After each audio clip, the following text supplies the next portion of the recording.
Seems like we were just starting training camp, but here we are in October, and off we go on EA Sports. This taken in at the goal line.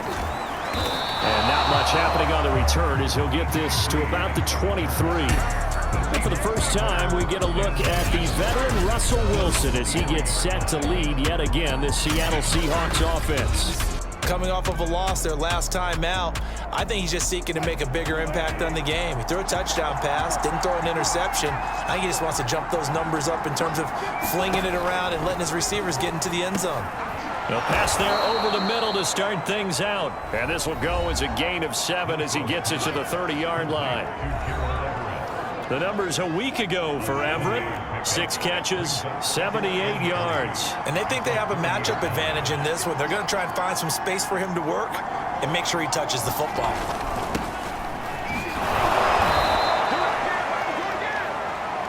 Defensively here, you're facing a top 5 team in terms of points scored in the NFL. So when they're that high powered, you've got to find a way to hold them under 20, because to me, that's the magic number. 20-point score, you give yourself your best chance to win. So if they're up around 24, 28, 30, they could be in some trouble. And I think so, because then you turn it into a shootout, and that means your offense has to keep pace. And Charles, despite this list of key inactives that we see here, they've obviously still been pretty successful. Give everyone credit for this one, because to me, when that happens, key guys are out, the next man steps up and plays well, but that starts with the organization. Wilson hit, it's loose, it's out, fumble.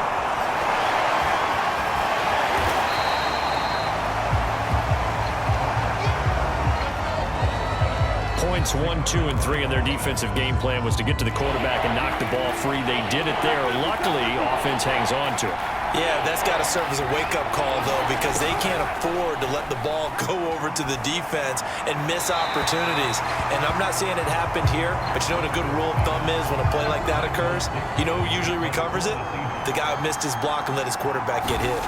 So the defense able to get off the field here on 3rd down. And it's one of the goals of the game. They've got to be effective on passing downs. It's one of the few things defenses chart. How did we do on 3rd down? That's a nice start for them in this one. The Niners offense making their way out, and they are led by the 3rd overall pick back in this year's draft out of North Dakota State, Trey Lance. And I thought it was a really nice performance last week by him. 3 touchdown passes. I think that signifies exactly what he was getting done. He did have the 1 interception. But that's the ratio you say you're okay with, right? If you go 3 to 1, you're going to be pretty happy over the course of a season. And let's face it, he'll never blame the receiver publicly. But behind closed doors, he probably told his agent, hey, what's the deal? I should have had a perfect game. Well, there's plenty of real estate for him to maneuver on that run. And let's face it, it shouldn't be a surprise. He's one of the better backs in the league. Had to come into this game with the idea, slow him down, otherwise it's going to be a long afternoon. Play action, now it's Lance. The first catch of the game for George Kittle. And he's going to get a solid gain of 9 before being brought down, 2nd and right at a yard. Lance, a handoff here to Mostert. And he'll get it into enemy territory just across midfield at the 49. Charles, they won last week despite him not running the ball well. They told us need to get him going. Runs like that help. And they talked to us about leaning on him because, as you noted, last week they didn't have to. Still won the ball game. They leaned on other people. Well, this is taken in. It's complete. Touchdown, 49ers. Nicole Hardman, his 4th touchdown on the year. And the Niners have taken the early lead. Gold able to tack on the extra point, and it's now a 7-0 game. Just a 4-play drive that time, and it's polished off by a touchdown for San Francisco. Here is Wisnowski to boot it away following the touchdown. Reed going to bring it out of the end zone. And he's up past the 20 to the 22-yard line.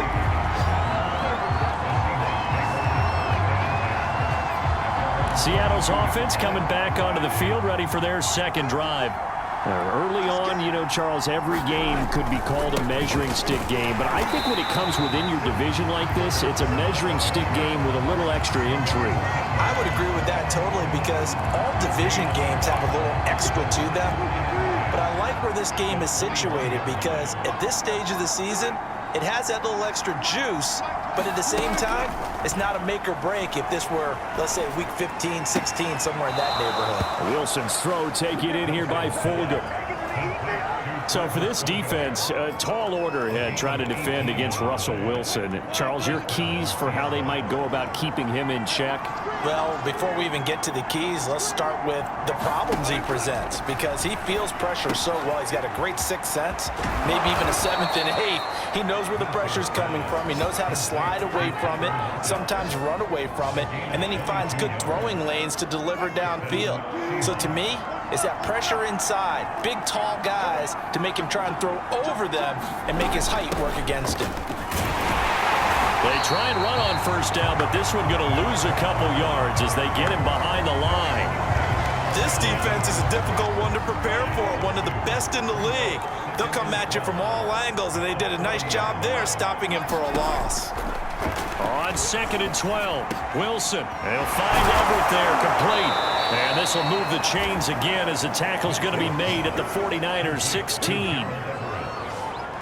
And Gerald Everett makes a good catch there for a first down, and he was signed away from the Seattle Seahawks division rivals, the Rams, after 4 years in L.A. backing up Tyler Higbee. He's excited about his opportunity in the Pacific Northwest. Last year, 41 catches, a career high. From the red zone now, here's Wilson on first down. Touchdown! That's caught. Travis Fulgham, his first touchdown on the year. And the Seahawks just an extra point away from tying this thing up. I think if you polled defensive backs, they would say the corner route, take that out, make it illegal, because that is so hard to recognize and so hard to adjust, because your first move is to not get beat in the middle of the field, and that's how they move you first before they break off to the corner. But then as the wide receiver, great job. It's tough to turn those upfield and go, but he did a great job with it there. Really good balance, really good body control, and how about the end result? A touchdown. And a good return as he'll be stopped just shy of the 30-yard line. The San Francisco offense ready to start their next drive. And for them, a touchdown their last go-around. Obviously, they'll be hoping to do that again. And when you start plotting for this drive, when you start thinking to yourself, okay, what are we going to do? And this will be caught at the 30. Touchdown, 49ers. Nicole Hardman with his second touchdown of the game and fifth on the year. And the 49ers have now taken the lead. Gold with the extra point, and that makes the score 14-7. Through one quarter, 14-7 our score.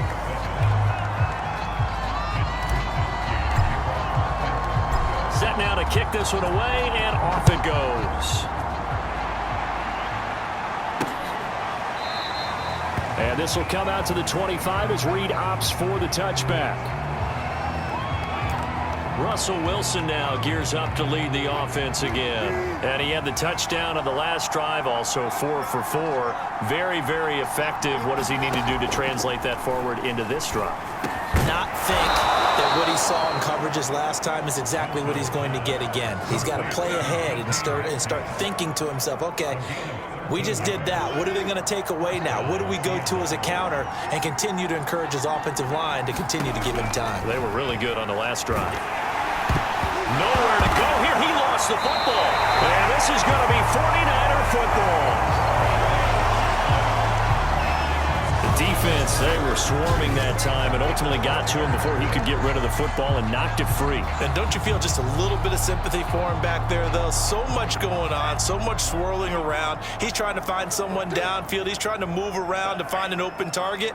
Sometimes you forget the number one thing, take care of the football.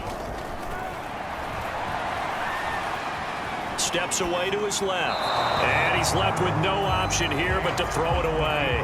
Now this rivalry, Charles, the Seahawks and Niners, really one of the best in the NFL. So many great games in the last decade or so between these two. Where does this one rank for you in terms of best rivalries of, let's say, the 21st century? I'm so glad you phrased it that way, because we look back on some of the best rivalries in the NFL. We're talking about traditional rivalries like Bears-Packers. But here in the 21st century, it's hard to beat Seahawks and Niners because When they get together, you're often playing for division titles, positioning in the playoffs, and chasing the Super Bowl. Similar to Ravens and Steelers, two of the best rivalries in the NFL. Toward the end zone, but that's going to wind up incomplete. And I can see the officials kind of looking at each other down there, silently wondering, does this meet the level of grounding? Fortunately, he did have a receiver in the area, but I have seen less obvious throwaways. That is caught by the tight end, Kittle. Touchdown, 49ers. George Kittle, his second touchdown on the season. And the 49ers add 6 to their lead. I'll let you do the analysis, partner, but with every touchdown pass this young quarterback throws and with the success that his team has had, I just continue to be more and more impressed. Let's both do the analysis. Impressed, aren't we both? I mean, and why shouldn't we be? We've seen him improve throughout the year. We've seen him settle in now, and you can see the confidence of the team has grown. His confidence has grown. I think that everyone around this guy feels good about what they've seen. And it's also safe for him when he's driving home to turn on Sports Talk Radio. He's okay. No run back here for Reed, so this will come out to the 25. And we will get another look at Seattle's offense. And last time, not only the turnover, but that turned into 6 points. They got to make up for that here. We always hear about empty possessions, but some are worse than others. You can have an empty possession, punt the ball away, get yourself set to play defense, but when you turn it over, it changes momentum, and when they take it downfield and punch it in on you, that's a bad possession all the way around. Yeah, but you're hungry to get back out there, aren't you? You better be, because otherwise, it's going to be a long day for you. Now, after the running play, we've got a man down on the field. Well, he gets attended to. We'll step aside. Ball up to the 35 now as they come up on 1st and 10. They'll try the left side. Carson, and he'll get this up to about the 40. Javon Kinlaw, the big D tackle there to bring him down. That's a really good gain right there. They pick up 5 yards halfway to a first down. The only problem now in the huddle, everyone's going to want to touch the football. Be a lot of chattering now because they've seen that they can move the line of scrimmage. And not much room to operate as he'll get this up only to about the 41. They follow up the gain of 5 by only getting 1 there on 2nd down.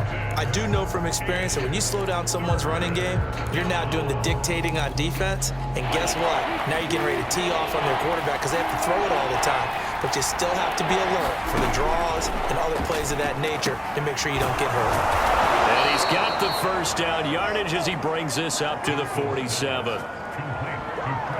One of my old teammates called me the other day when he was watching the game. He's like, man, trying to watch an NFL game and trying to account for their passing game, that's difficult. And just when you think you get everything covered, here comes a back out of the backfield. And in this case, he picks up a first down. And they went the wrong way there. Losing yardage back at the 43-yard line. Not what they had in mind there. That's going to go as a loss of 4.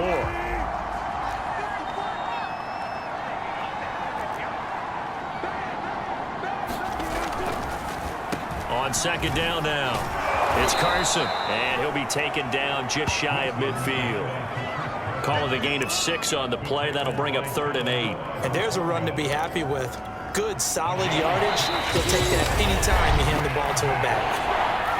And we've hit the 2-minute mark in this first half of action. Coming up at halftime, I'll go from one personality, that's you, Charles Davis, to another one in Orlando, the coach. He'll have stats and scores from around the NFL. Looking for Lockett, and it's intercepted. It's the former Seahawk, Richard Sherman. And he'll return this ball across midfield to the 47-yard line. Well, this had trouble written all over from the start. He's got 2 extra defensive backs in the game he's got to deal with. They're in a dime set. So everywhere he's looking, he's seeing a different color jersey. And sure enough, this one winds up being intercepted. Raheem Mostert and the Niner offense getting the football back. He's only had a couple of carries. I mean, when you've got a horse like this, second quarter, got to start to ride that horse a little more, don't you? You can't just neglect him. He's got to touch it, and often, in order to get maximum out of him. Typically, these types of backs, it's the accumulation of carries, and that's when you see the damage as the game goes on. Yeah, let's see, though. You're going to try to get him into the flow, we would assume here. And he's corralled, but not before getting it inside the 35. You can see the time and effort and thought that they put in.